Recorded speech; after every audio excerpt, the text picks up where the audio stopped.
Week 15 of the fantasy football season. Here's a few running backs I have as sleepers this week. The first running back, Devin Singletary of the New York Giants. Out there in 71% of fantasy leagues, and pretty much it's been a 50-50 split with Singletary and Tyrone Tracy. In the last 3 out of 4 games, he's had double-digit fantasy points in PPR leagues. Week 10 at Chicago, 8 carries, 20 yards, 3 catches, 53 yards. Week 11 versus the Packers, 16 carries, 44 yards, 2 touchdowns, a catch, 3 yards. Week 12 at Detroit, 14 carries, 47 yards. And Week 13 in New England, 12 carries, 68 yards, a touchdown, 3 catches, 34 yards. He's getting about 15 touches a game.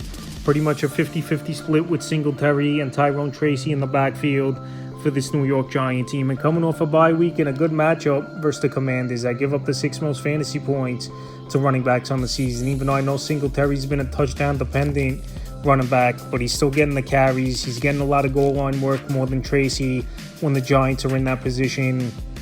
And this week in a good matchup, I like him as a sleeper if you have injuries. Obviously, even though you're in the playoffs, next running back, Tyjae Spears of the Tennessee Titans, available in tons of fantasy leagues as well with 73%. So last week was the Tony Pollard show.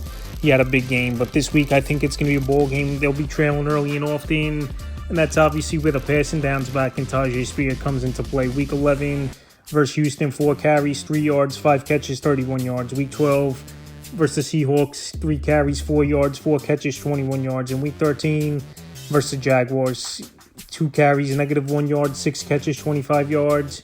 Week 14 at Cleveland, 8 carries, 19 yards, 2 catches, 28 yards. I know for him to have production and a decent option, Spears, he's going to have to catch 3 or 4 passes for 40, 50 yards in a ball game. But like I said, this week at San Francisco, I expect they're going to be trailing is this Tennessee Titan team. They're going to have to chase points, unlike last week where they actually played with a lead for once this season. It's Tennessee where they're 2-11 on the year. So I think Spears, he could go out there this week in deep leagues and in a game, and especially in garbage time, and catch some spammy routes and passes for some PPR points. And the final running back, Ali Gordon of the Miami Dolphins. So Devon Achane, I think he's going to play in this game.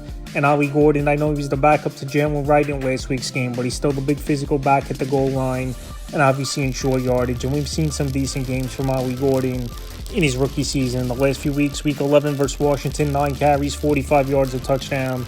Week 13 versus New Orleans, 3 carries, 10 yards. And Week 14 at the Jets, 5 carries, 17 yards, and a touchdown. So let's say even if Achane's in there, but they'll cut his workload down a little bit where he's not 100% with the rib injury, we could see Gordon possibly be a guy get 20, 30 total yards and find the end zone in this ball game. And also versus a physical defense of the Pittsburgh Steelers, at times you would think even if Achane's back in the lineup, you want the physical back in there like Ali Gordon. So I know he's really a deep league sleeper option is Ali Gordon out there in 92% of fantasy leagues, but I think especially if Achane doesn't play in this game, he could be a decent sleeper option. So that's a few running backs I have as sleeper for Week 15 of the fantasy football season.